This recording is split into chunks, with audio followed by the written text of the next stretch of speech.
तर हॅलो मित्रांनो, आज आपण आलो आहोत वारकरी संप्रदायामध्ये श्रेष्ठ असणाऱ्या सप्ताहामध्ये। मित्रांनो, तुम्हाला तर माहीतच आहे की या सप्ताहामध्ये भगवंताच्या नामाचा जयघोष आणि महायज्ञ केला जातो। मित्रांनो, हा कार्यक्रम चांदोरकरवाडीमध्ये आयोजित केला आहे। सोलकर महाराजांच्या कृपाशीर्वादाने हा कार्यक्रम आजतागायत चालू आहे।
आवडे हे रूप गोजिरे आवडे हे रूप गोजिरे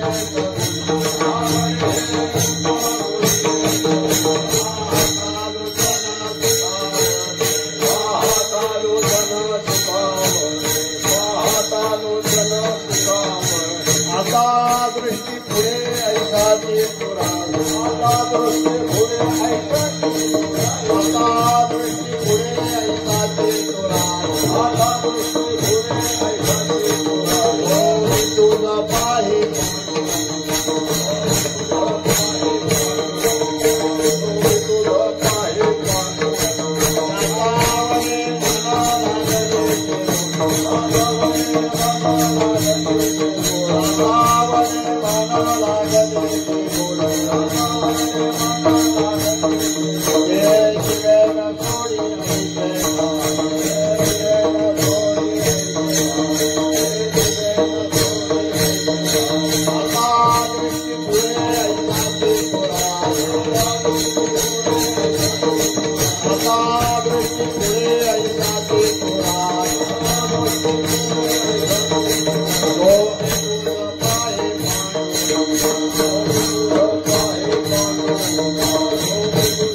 आता दृष्टी पुढे ऐसाची तोराली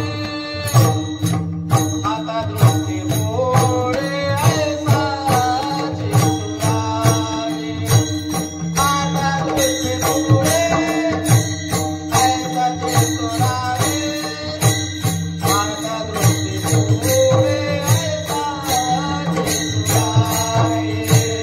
आता दृष्टी पुढे ऐसाची तोराली आता दृष्टी पुढे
आवडे रूप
नातावले मन लागलीचे गोडी हे जीवेल सोडी ऐसे झाले आता दृष्टी पुढे ऐसा की तू आहे जो मी तुझं पाहे पांडुरंगा तुझा म्हण्या मी मागावी लढीवारी गुरवावी आरे मायबापा आता दृष्टी पुढे ऐसा की तू आहे जो मी तुझं पाहे पांडुरंगा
पांडुरंगाकार प्रथम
नमो आता दृष्टी पुढे ऐसाची तूर आहे जो मी तुझं पाहे पांडुरंग लाचा बले मन लागलीसे गोडी ते जीवेन सोडी ऐसे झाले तुका म्हणे आम्ही मागावी लढेवाळी कुरवावी आई माया बापा आता दृष्टी पुढे ऐसाची तूर आहे जो मी तुझं पाहे पांडुरंग जगद्गुरु संत श्रेष्ठ देहुवासी तुकोबारायांचा हा अभंग आजच्या कीर्तन सेवेला घेतलेला आहे. सर्वसाधारणपणे तुकोबाराय म्हणतात की पांडुरंगा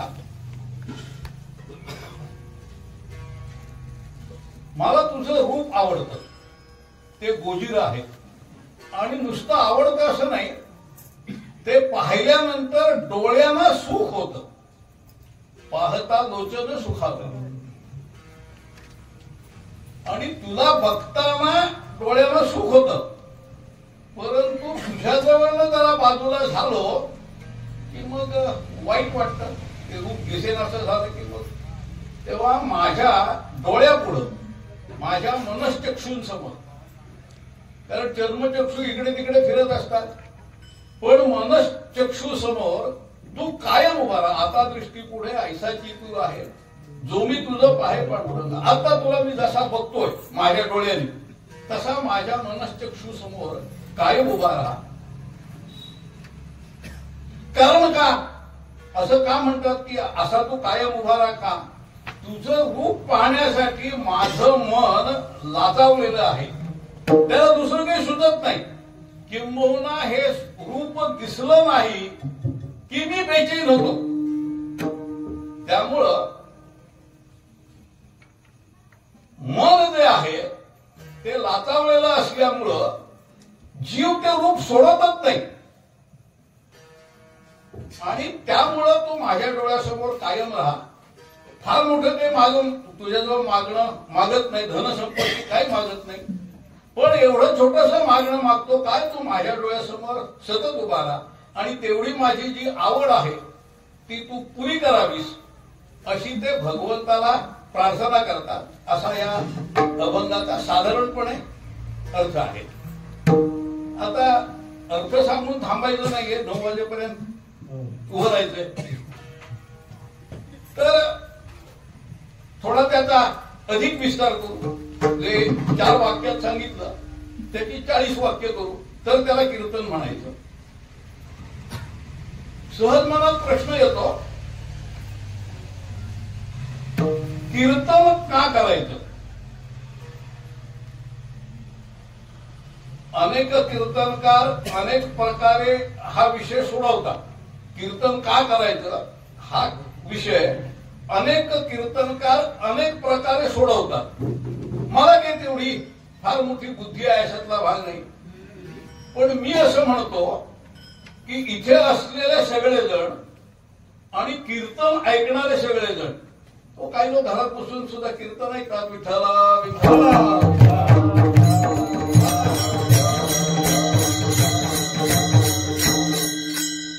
ते घरात बसून कीर्तन ऐकतात, इथे येत नाहीत, म्हणजे त्यांना काही कीर्तनाची आवड नाही असं नाही.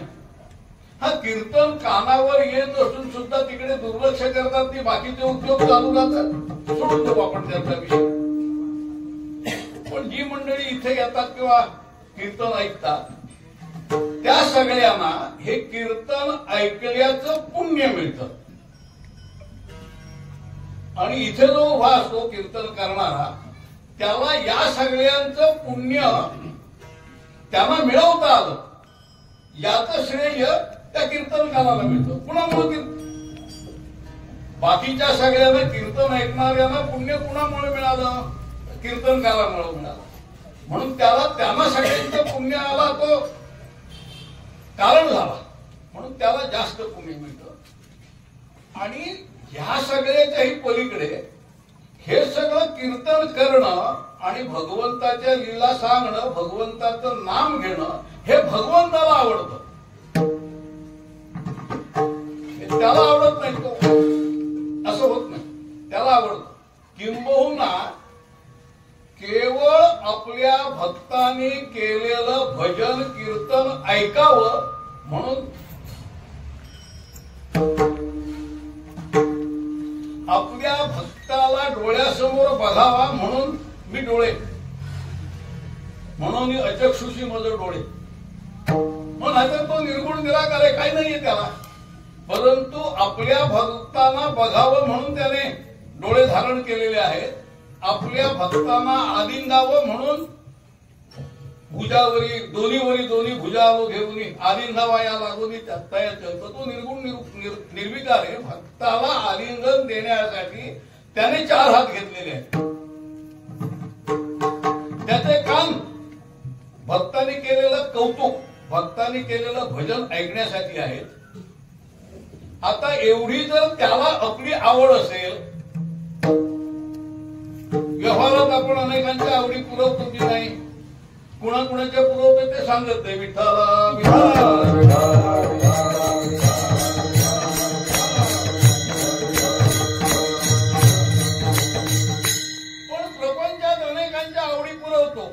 आपली नावड असून सुद्धा पुरवतो.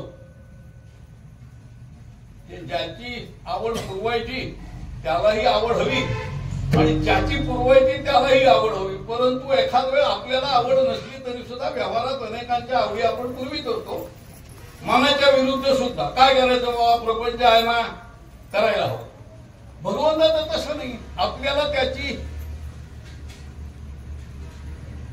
आवड पुरवताना आपल्याला कधी कंटाळा येत नाही आणि आपण आवड पुरवतो हे ऐकायला त्याला कधी कंटाळा येत नाही. असं भक्ताचं आणि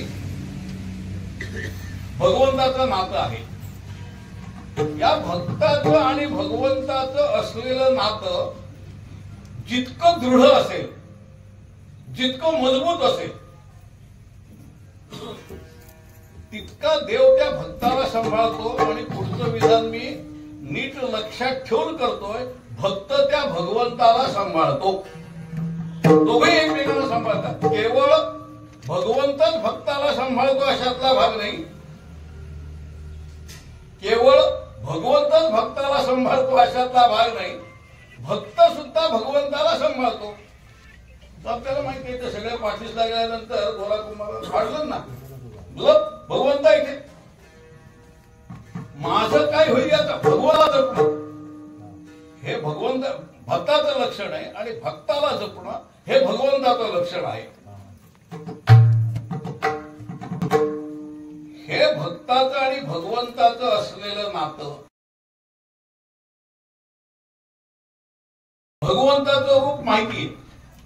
जुन्या काळात त्या भगवंताचं रूपही कुणाला माहिती नव्हतं.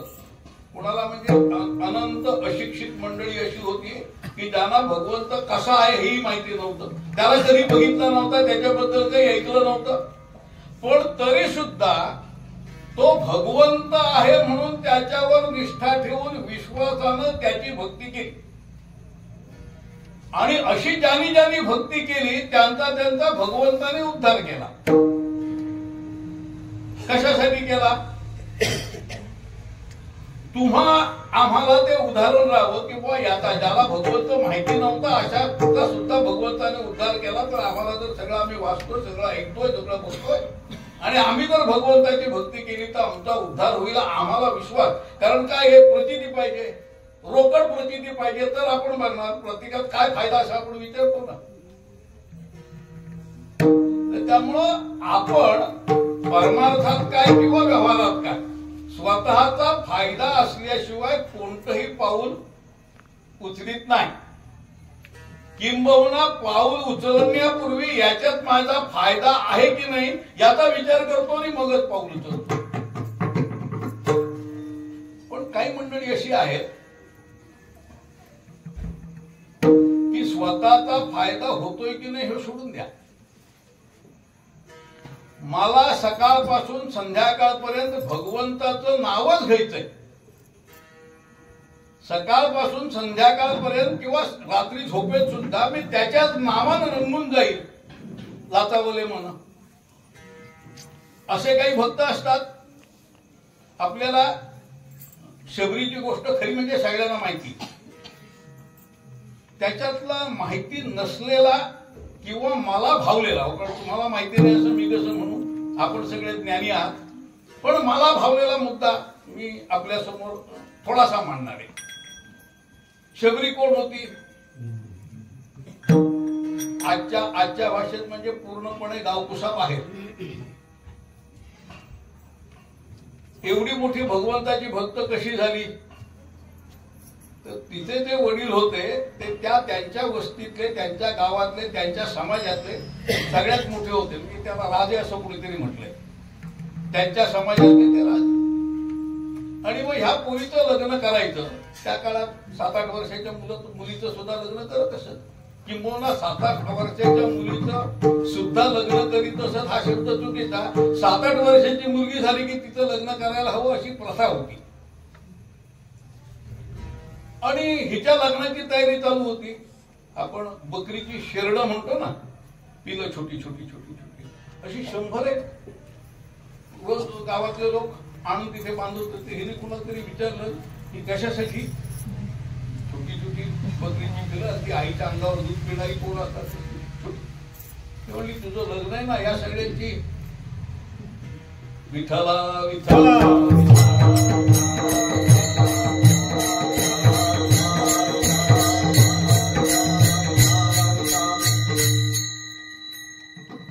उत्तर ऐकल्याबरोबर तिच्या डोक्यात असा विचार आला, तिच्या मनात असा विचार आला की माझ्या सुखासाठी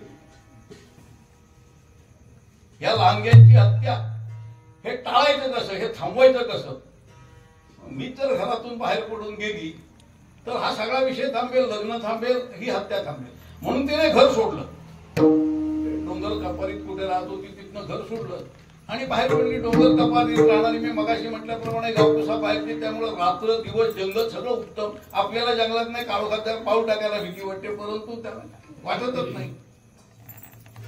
तर ती मग आपल्या पाठीवर आपल्याला शोधायला लोक येतील म्हणून रात्रीचा प्रवास करायचे, ती दिवसा लपून राहायची कुठे.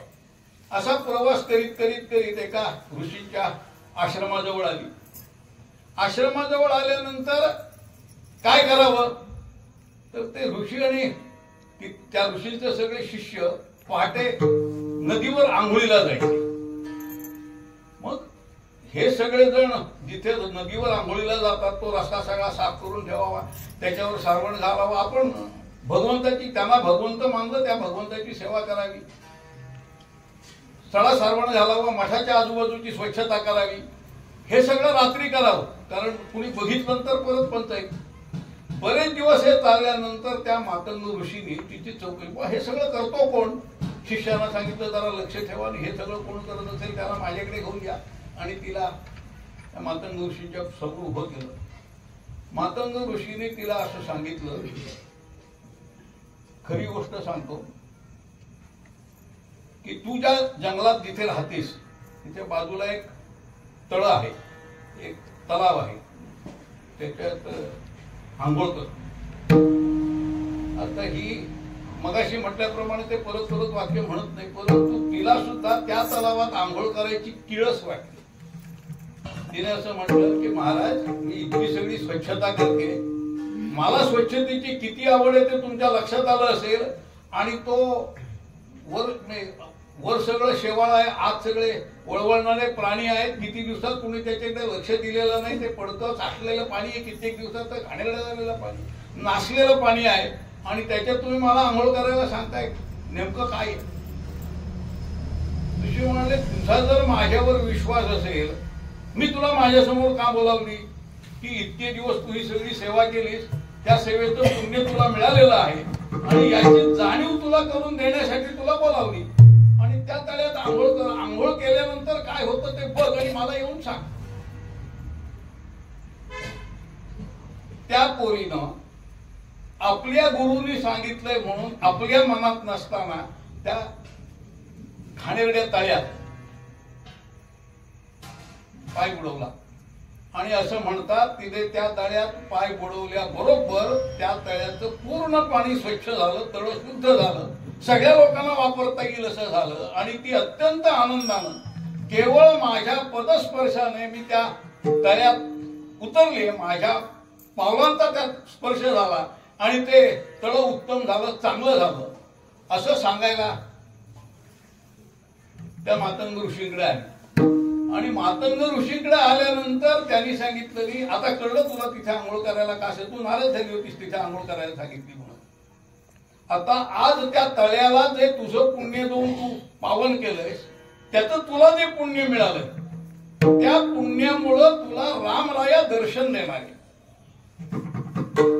हिला राम माहिती नाही आणि म माहिती नाही, पण रामराया तुला दर्शन देणार आहे. ठीक आहे, हिचा रोजचा उद्योग चालू होता, आता काही लपून छपून करायला नव्हतं, दिवसा करायची आजूबाजूची बाहेरची काही कुठे जळवण आण, कुठे सगळी कामं फुलं आणून दे, अनेक गोष्टी ती करायला लागली. आणि हे सगळं करत असताना मला प्रभू रामचंद्र भेटणार आहेत आपल्या गुरुने सांगितलंय त्या विश्वासानं मला ते भेटणार आहेत, नक्की भेटतील. म्हणून ती फुलं काढायला गेली तरी सगळ्या झाडांना सांगायची, लतानं सांगू का तुम्हाला उद्या श्रीराम येणार, उद्या म्हणजे कधी माहिती नाही, परंतु येणार आहेत. ती झाडांना प्रार्थना करायची की बाबांनो, राम ज्या दिवशी येतील ना त्या दिवशी फळं द्या. बरं, रोज असं वाटायचं की उद्या आले तर कधी येणार आहेत माहिती नाही, उद्या आले तर तो रोज पूजेसाठी फुलं, त्यांना फराळाला फळं, सगळं रोज जमवून ठेवायचं. असं करता करता करता कधीतरी तिच्या उद्धाराची जेव्हा वेळ आली तेव्हा राम त्या जंगलात आले. गोष्ट आपल्याला सगळ्यांना माहिती आहे. ती गोष्टी बरोबर तिची प्रबोधी खरी. प्रश्न असा आहे, मी तर म्हटलं मला जो बारकावा सांगायचा आहे, भगवंताने ही लीला कशासाठी केली? भगवंताने ही लीला अशासाठी केली की या लीलेचं संतांना वर्णन करता यावं आणि त्या लीलेचं भजन आपल्याला गाता यावं. भगवंतासाठी जागरण करताना या सगळ्या ज्या भगवंताने लीला केलेल्या आहेत ना, त्या आपल्याला भजन करता यावं त्याचं, म्हणून भगवंताने लीला केलेल्या आहेत. त्याचा काय तिचा उद्धार कधी झाला असता? त्या तळ्यातच आंघोळ करायची आवश्यकता नव्हती, ते साडासारवण करण्याची आवश्यकता नव्हती. जेव्हा राम तिच्या जवळ आले, तिच्या झोपडीत आले, मग ती कडू उष्टी फळं दिलं. लक्ष्मणानं विचारलं उष्टी कशासाठी, की मग कडू पेची कशी देऊ, सगळी चांगली बघून दिली म्हणून ती भगवंताने फळं खाल्ल्यानंतर, भगवंताचं दर्शन झाल्यानंतर, आतापर्यंत काहीच माहिती नव्हतं तो कसा आहे तो. तिची मनस्थिती काय झाली? जेव्हा भगवंत आले, भगवंताचं दर्शन झालं, तेव्हा तिची मनस्थिती काय झाली ते तू करतो पाराय. पहिल्या आवडे रूप गोजिरे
माहितीच नव्हता भगवंत कसा आहे तो. पुढ्यात आला, बघितला, त्याचं रूप आवडलं, समाधान झालं, डोळ्यानं सुख वाटलं, पाहता लोचन सुखावले.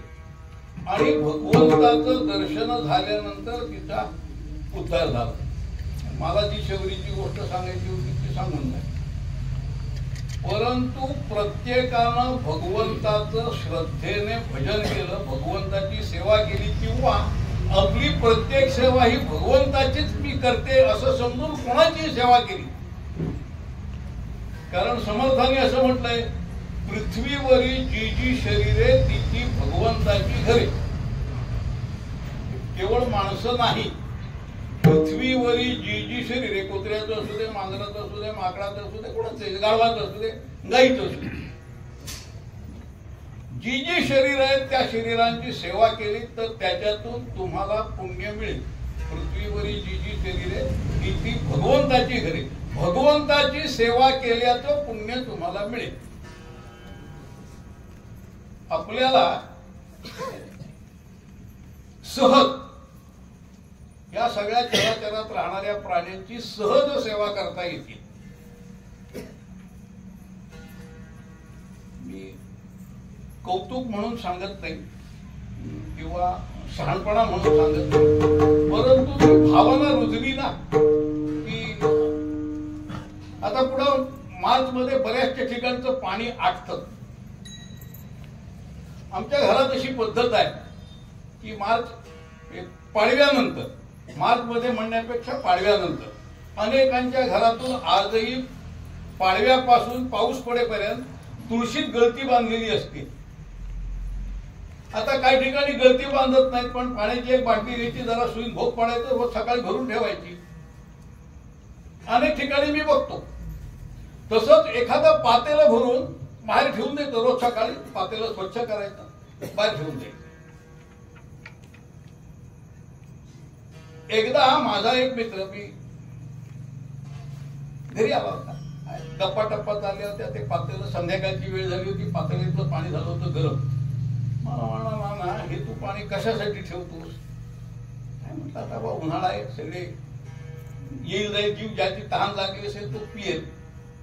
तो म्हणला मग ह्या पातेल्यात, स्टीलचं पातेलं होतं, या पातेल्यात नको ठेवू. का रे? ते म्हणला बघ ना आता गरम झालंय, हे पक्षी गरम पाणी पियायला येणार नाही तुझ्याकडे, मग काय करू? मातीचं पातेलं ठेव.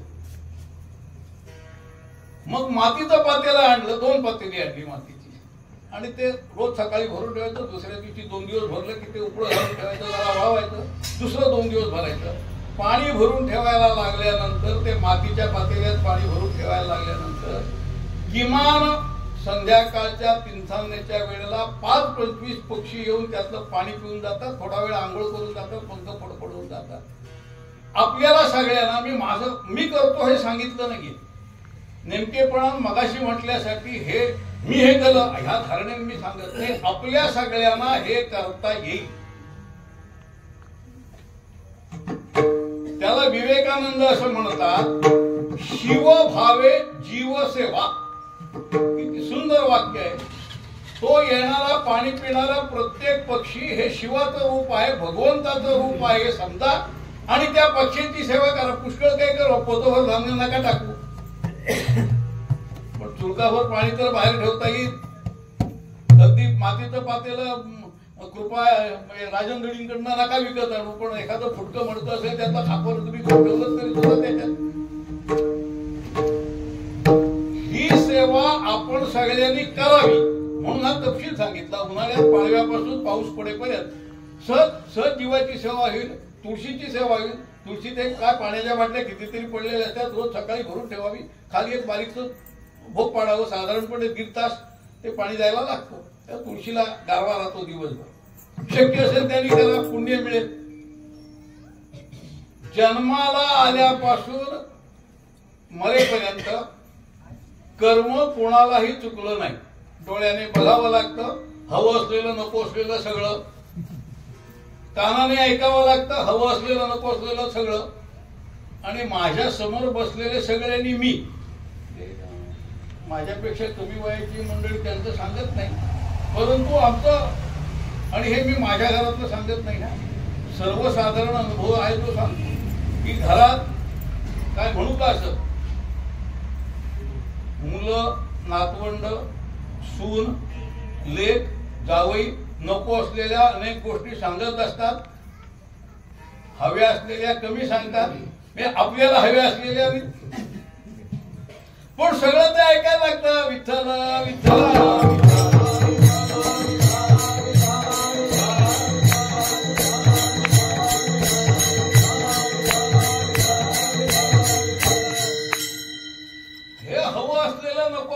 सगळं ऐकण्याला ते ऐकायला त्याला आपलं जे काय प्रारब्ध आहे ना त्या प्रारब्धाप्रमाणे हे सगळं घडत असतं. आपण जे मागच्या जन्मी काय पाप पुण्य केलेलं आहे त्याचं फळ आपल्याला तसं तसं मिळत असतं. ठीक आहे. परंतु हे सगळं करत असताना जर साधं 2 तांबे पाणी बाहेर ठेवलं तर सहज पुण्य घडेल ना. आणि असं पुण्य घडलं तर त्याचा फायदा आपल्याला होईल अनेक वेळा. कारण काय आहे, भगवंतानं असं सांगितलंय जे कर्म करताना त्याचं फळ तुम्हाला मिळेल. फक्त कर्म करताना फळाची आशा ठेवून कर्म करू नका. मा फलेषु कदाचन. मी प्राण्यांना पाणी ठेवतोय मग माझं अमुक होईल असं न विचार करता त्याला गरज आहे त्याच्या गरजेसाठी म्हणून मी त्याला काय ते भगवंताच्या खात्यात जमा होईल काय मिळेल. परंतु केलं तर तुमचं सुख नक्की वाढेल याची मला खात्री आहे. तर मुद्दा काय होता थोडासा बाजूला गेलो होतो. भगवंत आपल्या भक्ताची काळजी घेत असतो असा आपला मुद्दा होता. जशी शबरीची घेतलं तशी अनेक जणांची घेतलं. आपल्या घरात आपल्याला पाहिजे होत तसं भजन होत नाही म्हणून तुकोबाराय घर सोडून त्या डोंगरावर जाऊन आता त्या डोंगरावर तुकोबाराय गेल्यामुळं त्यांची जी आवडी निरनिराळ्या प्रकारचं चांगलं वाईट अनेकांनी वर्णन केलेलं आहे. पण ती पतिव्रता होती साध्वी होती की भगवंताला काय काय वाटेल ते म्हणू दे आपण ते उच्चारायची सुद्धा म्हणजे काय आपली लायकी नाही तिची होती. हे सगळं करून सुद्धा तिची आपली नाही त्यामुळे आपण ते उच्चारायचं नाही. पण बऱ्याच वेळ केला पण जरी त्याला शिव्या देत होती तरी सुद्धा त्याचं भजन करण्यासाठी आपला नवरा घर सोडून डोंगरावर जाऊन बसलाय. तो आपण जेवायच्या आधी त्याला भाकरी घेऊन जात होती. मी आता पुढचं त्याला जोडून घेत नाही आजच्या काळासाठी. ठीक आहे. पण ती जात होती. एकदा जात असताना पायात माहिती आपल्याला गोष्ट पायात काटा बसला. बोंबलायला लागली. मोठा काटा होता. काय वर्णन करताना वचने शुकिम दरिद्रता वर्णन करताना उत्तम करावं सगळ्यांची भक्ती वाढेल सगळ्यांचा भगवंतावरचा विश्वास वाढेल त्याच्यासाठी कीर्तन करायचं ना. त्यामुळं काटा टोपला चालता येईना बोंबलायला लागली. बाजूने गुराखी आला. माही काय झालंय म्हणजे बा काटा बघ केवढा मोठा आहे. त्याने काटा ओढून काढलं. रक्ताची धार लागली. बोट ठेवलं. रक्त थांबलं. अरे म्हणली ते रक्त थांबलं पण काळा येत आहेत ना फुंकर मारलं काळा थांबल्या. आता म्हणली बरं झालं तू सगळी एवढी मदत केलीस आणि भाकरी घेऊन पुढे भाकरी घेऊन पुढे गेल्यानंतर हे पोरग लहान झालेलं 7-8 वर्षाचं पोरग गुराखी ती सांगत होती तर माझ्याबरोबर त्यानं दिली की तुला पण ह्यातली भाकरी दिली नाही. ते म्हणला माई माझी गुरं जातील ना इकडे तिकडे तेव्हा मला जायला हवंय. तो निघून गेला. कधीही एखाद्या मी बाईला नाही म्हणत मी म्हणतो आईला कधीही एखाद्या आईला छोट्या मुलानं तिच्यावर केलेले उपकार असतील ना तर ते आत राहत नाही. ती 50 जणांना बोलून दाखवते. आपल्या लेखाचं तर कौतुक प्रत्येक आई करते. परंतु ज्याने आपल्यावर उपकार केलं त्या छोट्या मुलाचे उपकार प्रत्येक आई अनंत जणांना सांगते. त्यामुळे ही तिथे गेली तर त्यानं म्हटलं काय मनात असं म्हणाली असेल इतका काय भजन केलंच ना काळ कुठलेच ना आता खा असं मनात म्हणाली असेल. परंतु ती बाकीचा जो सगळा तर जेवण घेऊन आले आणि मग त्या पोराचं कौतुक म्हणून तिने सांगितलं की का रस्त्यात येताना काटा बदला एवढा मोठा काटा होता एवढी मोठी धार लागली. मग ते त्याने बोट लावलं आणि थांबली. मग ते दुखत होतं त्याने फुंकर मारून थांबला. तुकोबाराय रडायला लागले. भगवंता किती कष्ट घेशील एका भक्तासाठी, आणि जी तुला शिव्या घालते तिच्यासाठी सुद्धा.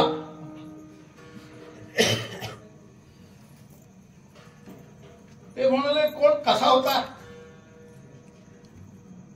ही म्हणली मी काय त्याला एवढा बघितला नाही, माझं दुःख मला कठीण झालं, तुम्ही कशा त्याच्या तोंडाकडे बघतीये. आता हे त्याचं वर्णन करायला लागले की असा होता काय. ते पेंद्या पिंद्या टोपी घातलेली दिसते ना गोंड्याची, तशी त्याच्या डोक्यात टोपी होती काय गो. मग त्याने काय बालाबंदी म्हणतात ना, कब्जा तो करकोटा होता, लंकी बांधलं होतं, आणि लंकीचं एक तो कसं बाहेर झोपत होतं काय गो. मी तुम्हाला सांगते ना की मी बघितला नाही, पण तुम्ही एवढं वर्णन करताना तो असाच असेल, तो असाच असेल. ती म्हणाली ज्या अर्थीत मी वर्णन केलं कसा तो होता, त्या अर्थी तो भगवंतच होता. मला डबा घेऊन मला भाकरी घेऊन तू आलीस आणि तुला काटा पोचला म्हणून भगवंत तुझ्यावर उपकार करण्यासाठी त्या मुलाच्या वेशात आला. तशी म्हणली तुमचं काहीतरी, कुणीतरी त्या पुऱ्यान गोरखांकडे त्याने सांगितलं माझी गुरं जातील धावतील, आणि तो निघून गेला. आणि तुम्ही त्याला कशाला, त्याचं नाव त्या काळतोंडेशी कशाला जोडताय. तो माझ्यासाठी यायचा नाही. म्हणाले तुझ्यासाठी यायचा नाही, परंतु मला माहितीये जो तिथे आला होता तो मला दिसतोय. आणि ते डोळ्यात पाणी, आणि त्याला प्रार्थना करायला लागले. ते दुसऱ्या चरणात सांगतात आता दृष्टी पुढे, आता दृष्टी पुढे, आता दृष्टी पुढे,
पांडुरंग. तो जो कोणी काटा काढायला आला होता तो तुकोबारायांना समोर दिसत होता आणि त्याचं वर्णन ते करून तिला विचारित होते, असा होता का, असा होता का, हे घातलं होतं का, हे नसलं. आणि तो बघितल्यानंतर यांच्या लक्षात आलं की हा माझा पांडुरंगच गेला होता, परंतु हिला राग आला ना. रोजची कटकट नको, तुमचा तो पाया यायला नको, माझ्या पायाचा काटा काढायला नको, मला चालायला नको, मला दमायला नको, तुम्ही आपल्या उठाने घरी चला.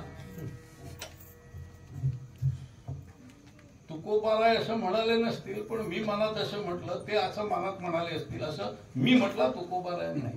इथे आलोय तरी सुद्धा एवढी कटकट करतेस, तिथे काय करतेस त्याचा विचार तू विठ्ठला.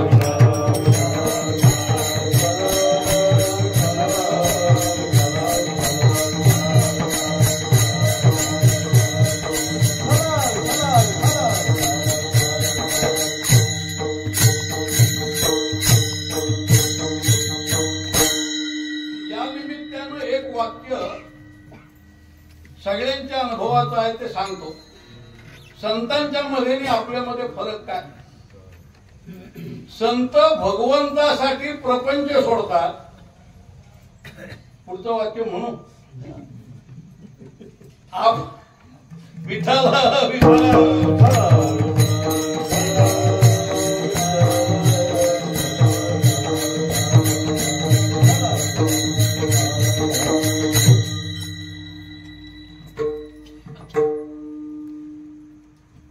तिला नाही ना आवडत म्हणून आपण भगवंत सोडतो. संतांनी काय केलं? मी तिला नाही ना आवडत म्हणून सोडलं बी नाही, प्रपंच सोडलं नाही आणि शेवट तिच्याकडून कबूल करून घेतलं नाही की प्रपंच करायचंय, तुम्ही घरात तेवढं भजन करायचं असेल तेवढं करा, परंतु माझ्याकडे पण लक्ष द्या, मुलाबाळांकडे लक्ष द्या, प्रपंचाकडे लक्ष द्या. माझ्याकडे लक्ष द्या म्हणताना प्रपंचाकडे लक्ष द्या. म्हणजे त्यांनी आपल्या आजूबाजूला असलेल्या सगळ्या मंडळींमध्ये परिवर्तन घडवलं. आपल्या प्रपंचात सुद्धा परिवर्तन होतं, पण ते उलट होतं. आपण कुठेतरी देवाचं करत असतो, काय लावू नका म्हटलं म्हणजे आपण घरात बसतो. असं न करता गोंदवलेकर महाराजांना, खरं सांगतो, गोंदवलेकर महाराजांना एका माऊलीनं असा प्रश्न, मी बाई नाही म्हणत, आईच ती, एका माऊलीनं गोंदवलेकर महाराजांना असा प्रश्न विचारला. नुकतंच लग्न झालं होतं, वर्ष 1.5 वर्ष झालं होतं.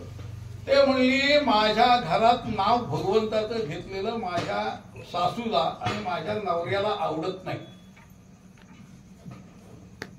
मी देवाची पूजा करायला बसले, मी जपमाळ हातात घेतली की त्यांना घरात कोणाला आवडत नाही आणि सासू नेहमी सांगते की आपल्या घरात हे कोणी आतापर्यंत केलेलं नाही, तू सुद्धा करू नकोस.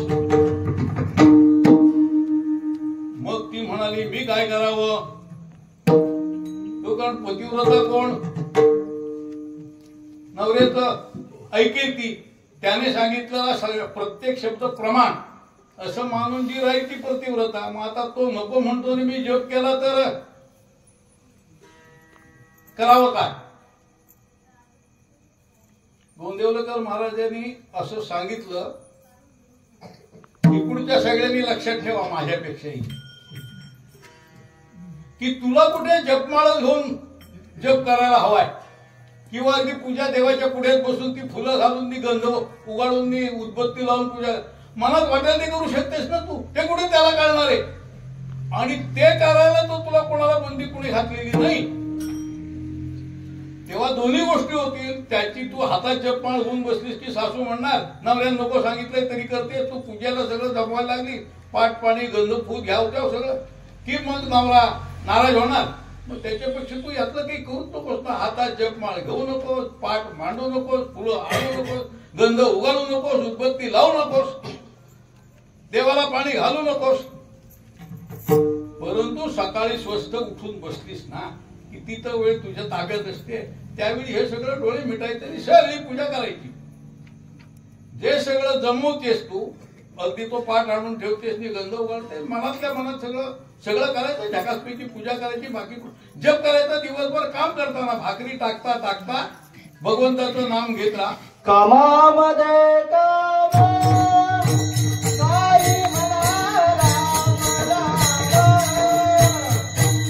साईला भवानी तो होईला तुम्हारे. कामामध्ये काम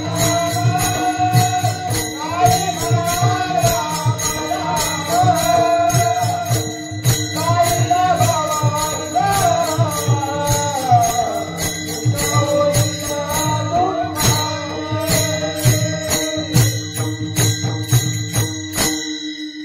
नेहमीप्रमाणे मला वाचता येत नाही. कामामध्ये काम म्हणा राम राम. काही काही अनुभव श्रम सुख होईल दुःखाचे. काम करताना सुद्धा भगवंताचं नाव घ्या, बाकी कुणाला कळणार नाही, तुझं नामस्मरण चालू राहील.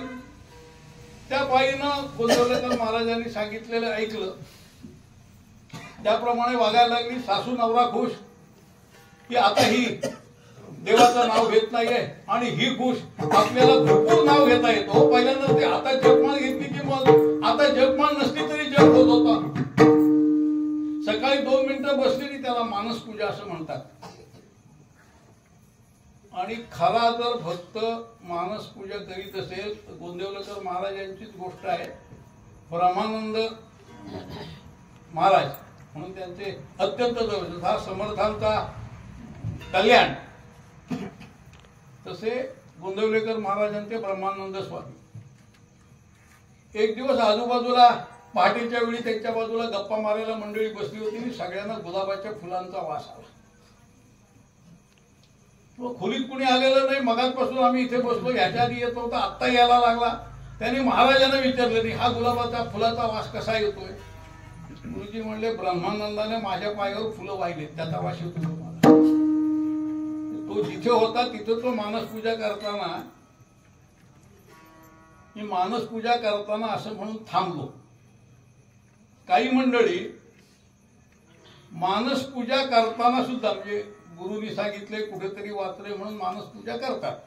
आपल्या परिस्थितीनुसार जशी मी प्रत्यक्ष केली असती तशी मनातून पूजा करतात. म्हणजे माझ्याकडे काय तांब्याचं तामण नाहीये, स्टीलचं तामण घेतो, मग हा सुद्धा स्टीलचं तामण बोलतो. माझ्याकडे देवाला नैवेद्य पत्रावळीवर दाखवतो.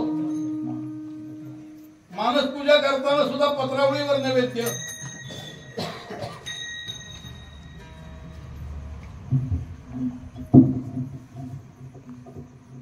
गोंदवलेकर महाराजांनी तो गुलाबाच्या फुलांचा वास आल्यानंतर सगळ्यांना सांगितलं की एक लक्षात घ्या, तुमची परिस्थिती काही असू दे, मानस पूजा करताना तुम्हाला कुणाला काही द्यायचं नसतं, काही मागायचं नसतं, काही घ्यायचं नसतं.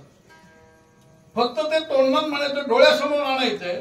आणि मग त्यावेळी सुद्धा दारिद्र्य कशाला,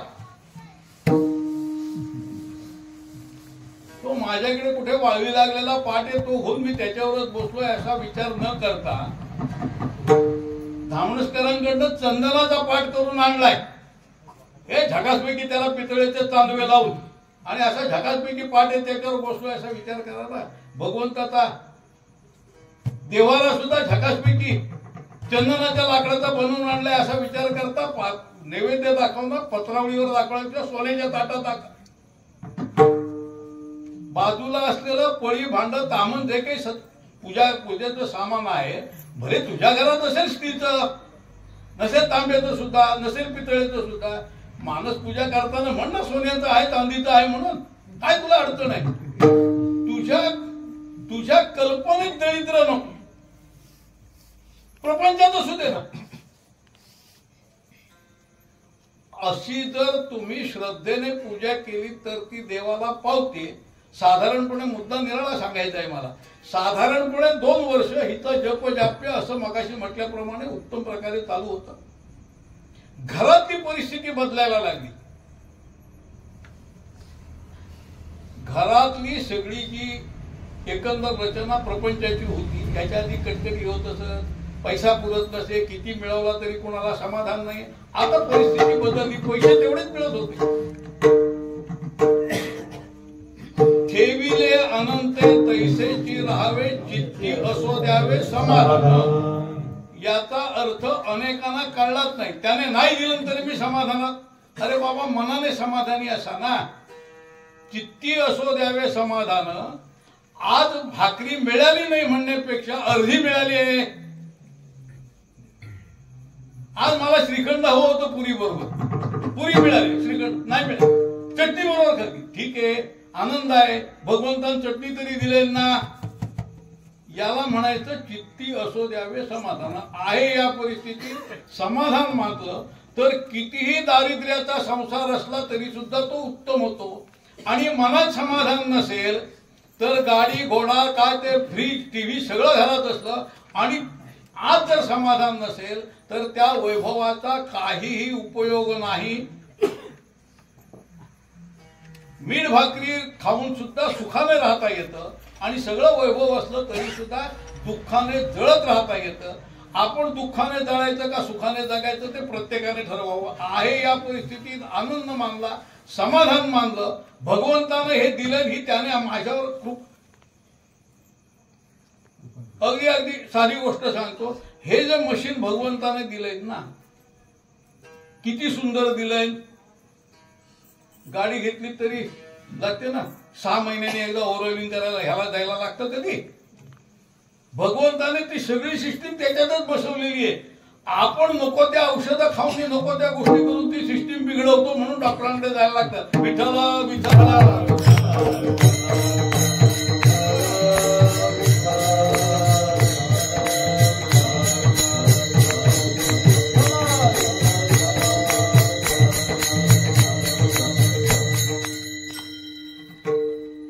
आपण नको त्या गोष्टी करून नको त्या गोष्टी खाऊन आपली सिस्टीम बिघडवून घेतो म्हणून डॉक्टरांकडे जायला लागतं. जर तुम्ही व्यवस्थित जगलात, साधू संतांनी सगळ्या त्यांच्या गाथ्यातून सांगितलेले तशी दिनचर्या स्वतःची ठेवली तर डॉक्टरांकडे जायला लागणार नाही. आणि मी जीव भरवून बोलतोय, मला रोज दिवसभरात एकही गोळी खायला लागत नाही. हा, आपल्याला सुद्धा तशी अवस्था होईल, फक्त नको ते खाणं टाळा. आता नको ते म्हणजे काय ते मी वर्णन करीत नाही, ते प्रत्येकाने आपल्याला ठरवावं. आणि आपल्याला कसं ठरवावं, मला काय सोसलं नाही, अमकं खाल्लं आणि जरा तब्येत बिघडली, अमकं खाल्लं नाही असं झालं, तमकं खाल्लं नाही असं झालं, अमकं खाल्लं त्या दिवशी बरं वाटलं, मग तेच खात झालंय, बरं वाटलं, ते ज्याने त्रास झाला ते खायचा बंद व्हा. असं आपणच आपल्या सुधारणा करून घेतल्या. नेहमी समर्थ असं म्हणतात, पहावे आपणाशी आपण या नाव ज्ञान. बाकी काय ते गुरु सांगायला हवा, मी त्याच्याबद्दल त्याची चिंता करतो. पण आपण आपल्याला पाहावं. मी काल कसा होतो, आज कसा आहे, आज सकाळी कसा होतो, दुपारी कसा आहे, मला काय खाल्ल्यानंतर त्रास झाला, काय खाल्ल्यानंतर चांगलं वाटलं, काय बोलल्यानंतर त्रास झाला, वर्णन बरंच करता येईल. पण व्यवहारात आपल्या घरात समाधान कसं राहील, आपल्या घरात आनंद कसा राहील, याचा जर आपण सगळ्याच घरातल्या माणसांनी, पती पत्नी मुलं आई वडील सगळ्यांनी विचार केला तर त्या घरात काही नसलं तरी घर आनंदात असतं. फक्त एक लक्षात ठेवा, त्या घरात भगवंताचं अधिष्ठान असेल तर. सामर्थ्य आहे चळवळीचे, जो जो करील तयाचे, परंतु तेथे भगवंताचे अधिष्ठान पाहिजे. तुम्ही भगवंताचं अधिष्ठान नीट घरातलं ठेवलं, त्याचं सोळं नीट सांभाळलं, त्याला काय कळतंय सोळं कशाला सांभाळायला हवंय असं म्हटलं, सगळं बिघडतं. त्याचं सोळं नीट सांभाळलं, आपलं घरातलं देव नीट सांभाळले, देव तुम्हाला नीट सांभाळतो, त्याच्यासाठी कधीही अडचण येत नाही. याचा अनुभव त्या सुनेच्या सासूला आणि नवऱ्याला आला. नामस्मरण ही करत होती, पण अरे मागच्या वेळी असं झालं होतं, अरे यावेळी असं झालं, हा जो बदल झाला हा त्यांच्या लक्षात केला लागला, इतका बदल झाला. भगवंताचं नामस्मरण केल्याने बदल होतो, आपण तो लक्षात घेतला पाहिजे. ज्या वास्तूत आपण नामस्मरण करतो त्या वास्तूत नक्की बदल होतो. जो देह नामस्मरण करतो त्या देहामध्ये नक्की बदल होतो. जर नामस्मरण करून सुद्धा, जप करून सुद्धा, भगवंताची रोज पूजा करून सुद्धा आपल्यात बदल होत नसेल तर या सगळ्या आपल्या साधनेत काहीतरी चुकतंय, त्याचा शोध घ्यावा. बदल झालाच पाहिजे. बदल होत नसेल तर काहीतरी चुकतंय. काय चुकतंय त्याचा शोध घ्यावा. पाहावे आपण असे आपण या नावं ज्ञान, आणि तो सुधारणार. मग कुणातरी जाणत्याला विचारावं, पाय असं होतं, हे असं होतंय. जाणता असेल तर तो नीट मार्गदर्शन करील. असं मार्गदर्शन घ्यावं. आणि आपल्या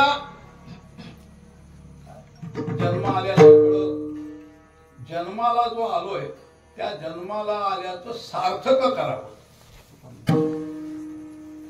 जन्माला आल्यापासून नेमकेपणानं आपण जन्माचं सार्थक करावं म्हणजे काय करावं. नेमकेपणानं आपण जन्माला आलो ह्या आयुष्याचं सार्थक करावं म्हणजे काय करावं. प्रपंच करू नये, मुलाबाळांना सांभाळू नये, त्यांना शिकवू नये, बायकोला साडी आणून देऊ नये. मी तुका म्हण जन्मा आल्याचे सार्थक, तुका म्हण जन्मा आल्याचे सार्थक, तुका म्हण जन्मा आल्याचे सार्थक, तुका म्हण जन्मा आल्याचे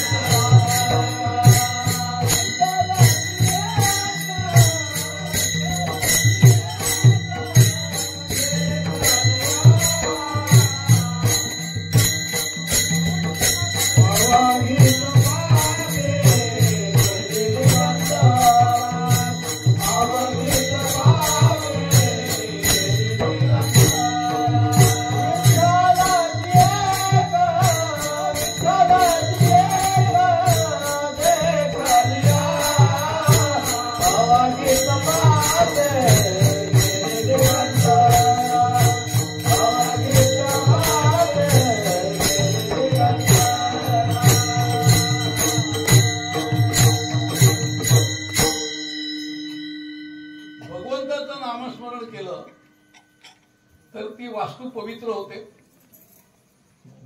आपण इथे येऊन बसलं की आनंद वाटतो, कारण इथे कायम नामस्मरण चालू आहे. भगवंताचं कीर्तन चालू आहे, भगवंताचं प्रवचन चालू आहे, सकाळचा काकडा चालू आहे, संध्याकाळचा हरिपाठ चालू आहे. देवळात जाऊन बसतो. प्रत्येक जण देवळात येतो, देवळात प्रार्थना करतो उत्तम प्रकारे. त्यामुळे देवळात बसलं की आपल्याला समाधान वाटतं. एखाद्या घरात गेल्यानंतर आपल्याला आनंद होत नसेल, काहीतरी गडबड लक्षात घ्यावं. आणि ज्या घरात गेल्यानंतर आपल्याला आनंद वाटतो, ज्या माणसाला भेटल्यानंतर आपल्याला आनंद वाटतो, त्या भगवंताच्या, त्या माणसाच्या किंवा त्या घराच्या सगळ्या रचनेत भगवंताचं अधिष्ठान आहे. त्याच्यात भगवंत पाहावा आणि त्या भगवंताचं स्मरण करावं. अगदी साधी सोपी गोष्ट. आयुष्य सगळं आनंदात निघून जाईल. भगवंत कोणालाही बाजूला ठेवणार नाही. म्हणजे मला वाटतं दर कीर्तनात मी हे वाक्य म्हणतो की अरे दलित दळण तिच्या गोऱ्या घातलं. त्या सगळ्या संतांना बघा, त्या कसायाची मटण त्याच्यासाठी सुद्धा तो बसला. तो तुमच्या आमच्यासाठी येणार नाही का. तुमचा विश्वास असेल, तुमची खात्री असेल, तुम्ही तुमची त्याच्यावर श्रद्धा असेल, अंधश्रद्धा नाही पक्की श्रद्धा, लोक वाटेल ते म्हणू देत अंधश्रद्धा, तुमची जर श्रद्धा असेल तर तो तुमच्या मदतीला आल्याशिवाय राहणार नाही. किंबहुना तो तुमच्या मदतीला येतोच, फक्त तुम्ही त्याला ओळखत नाही.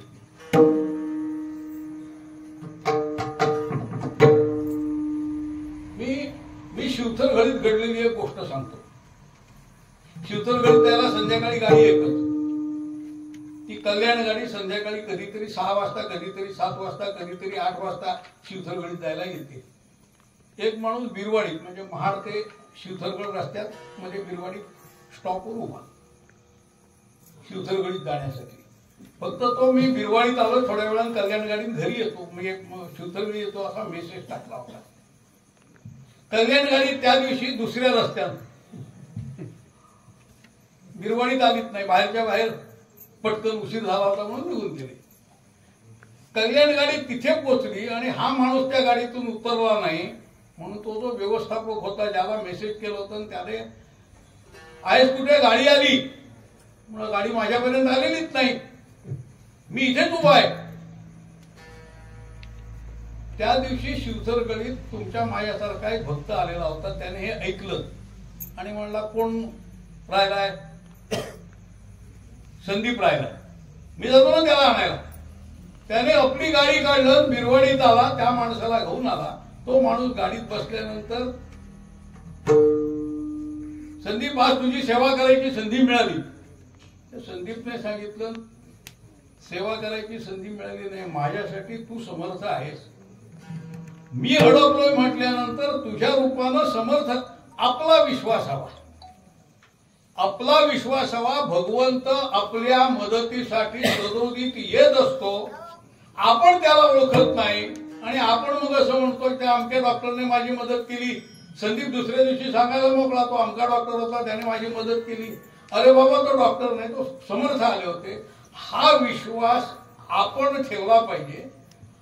आपण या विश्वासानं जर भजन करत राहिलो, आपण जर या विश्वासानं भगवंताचं भजन करीत राहिलो तर तो आपला प्रपंच आणि परमार्थ सुखी करीलच.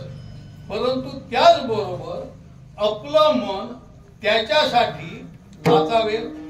त्याचं दर्शन नाही झालं तर आपण अस्वस्थ होऊ आणि ही स्थिती तिसऱ्या चरणात राजावले मन, राजावले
झाले.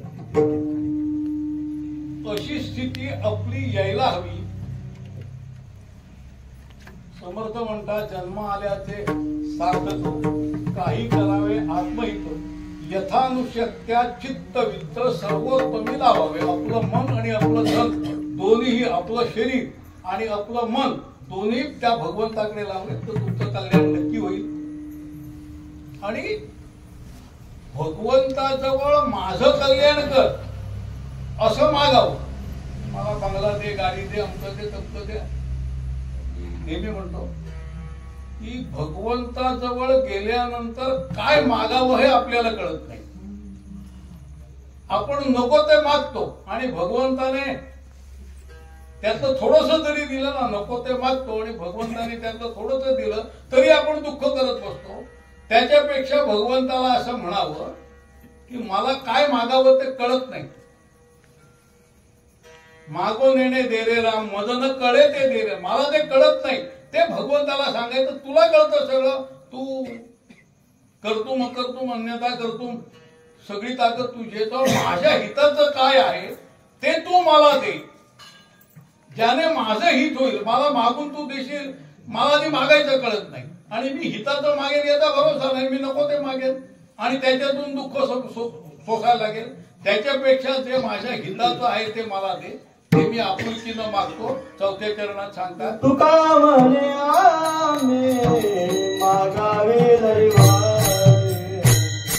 तुका म्हणे आम्ही मागावे दैवारे. तुका म्हणे आम्ही मागावे दैवारे. तुका म्हणे आम्ही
मागावे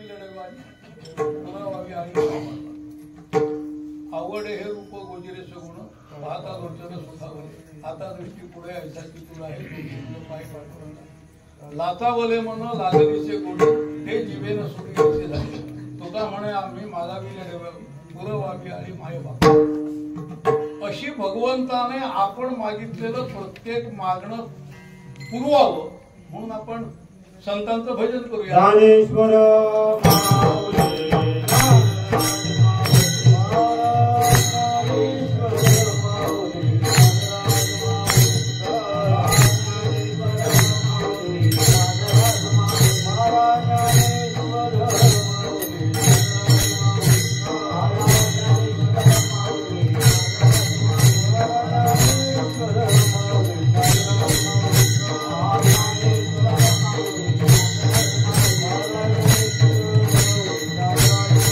Oh,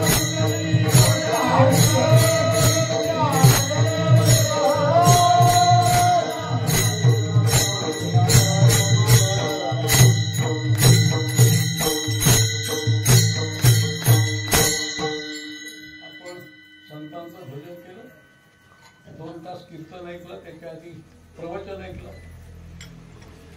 आपला हा जो भगवंताचं भजन झालं, परमार्थ झाला, त्याच्यातून भगवंताने आपल्या सगळ्यांचा प्रपंच आणि परमार्थ दोन्हीही वैभवशाली करावा अशी परमेश्वराजवळ भगवंताजवळ प्रार्थना करतो आणि थांबतो. तुकाराम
तुकाने आम्ही मागावी लढीवाय, तुका म्हणे आम्ही मागावी लढीवाय, तुका म्हणे आम्ही मागावी लढीवाय,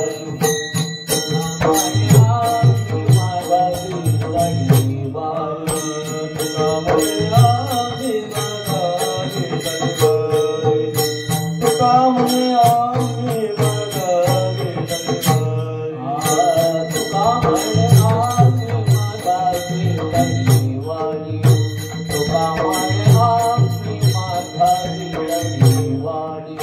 पुरवावी आई माय बाप, पुरवावी आई माय बाप, माय बाप, आता दृष्टी पुरवायचा, आता दृष्टी पुरवायचा, पुरवावी आई माय बापा, पुरवावी आई माई बापा, माई बापा, आता तुझी बोल है ऐसा चितूरा है, आता तुझी बोल है ऐसा चितूरा है,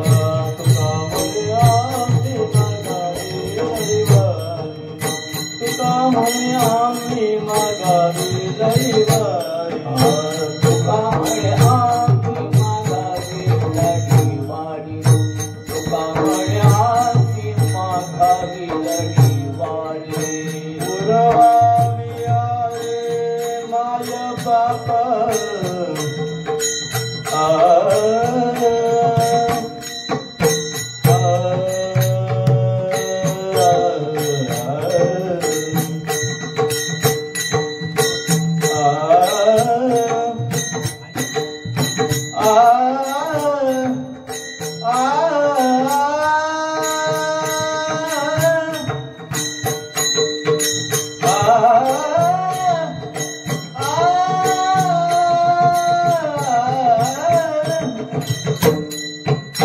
पुरवावी आरे माय बाप, पुरवावी आरे माय बाप, माय बाप, आता तुझी पुरवायचा तुला, आता तुझी पुरवायचा तुला, पुरवावी आई माई बापा, पुरवावी आई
पहिला दिवस सालाबाप्रमाणे पंढरपूर वारीपूर्वीचा हा नामसप्ताह आणि त्या नामसप्ताहाच्या निमित्तानं पहिल्या दिवसाची कीर्तन सेवा आता आपणासमोर संस्थेचे विद्यमान अध्यक्ष नाना पाटणकर यांनी सुंदर असं विवेचन या ठिकाणी कीर्तन रूपाने आपल्यासमोर केलेलं आहे.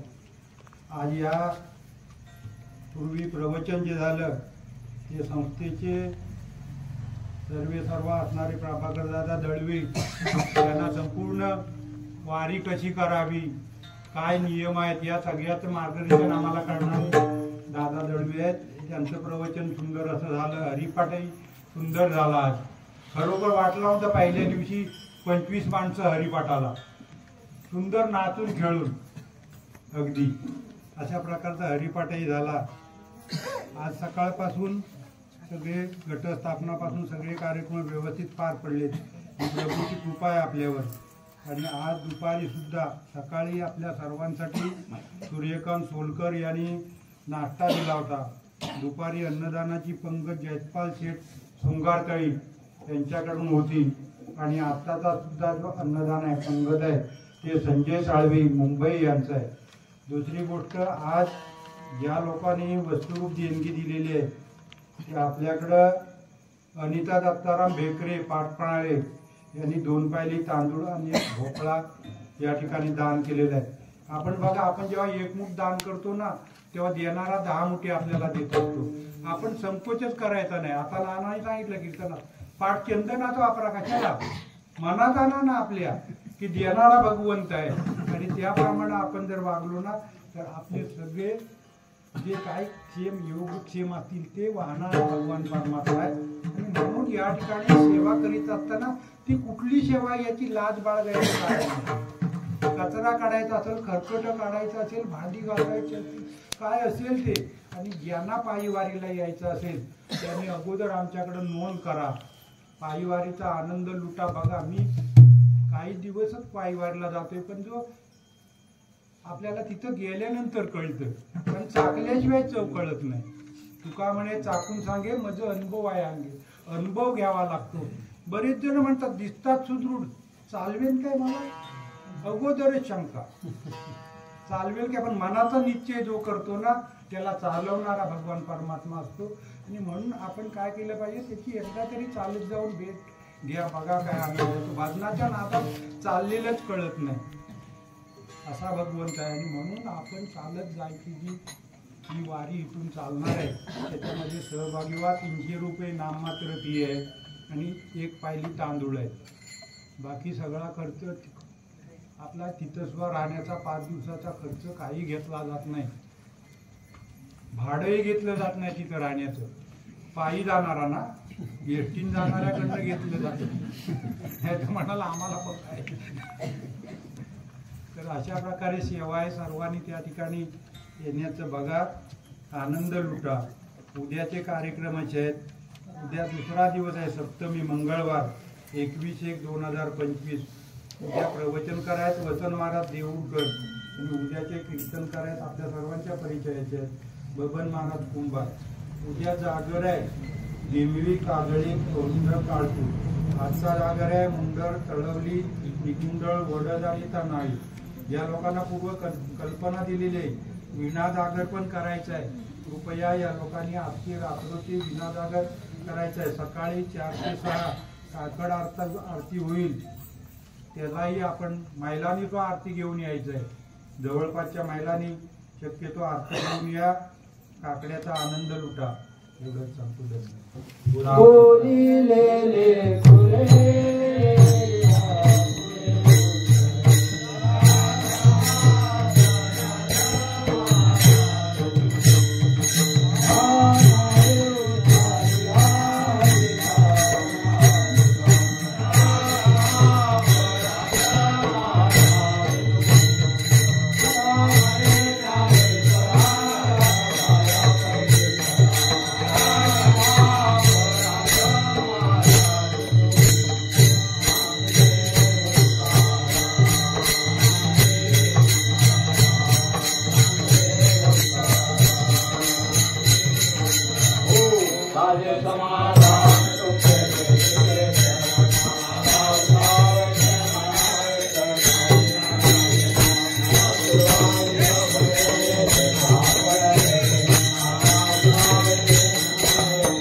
सर्वांनी खाली बसून घ्या. आता आपल्या समोर ज्यांनी कीर्तन केलेलं आहे त्यांना प्रभूचा प्रसाद अर्पण करायचा आहे.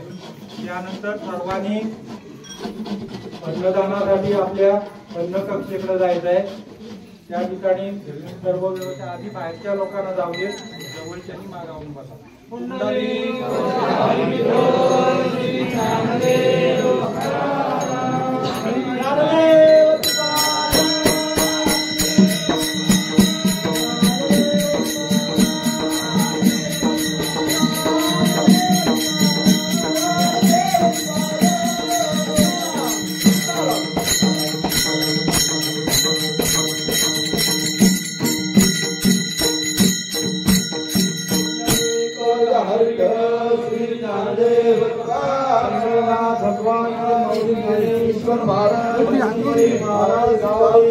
भगवान महाराज की जय।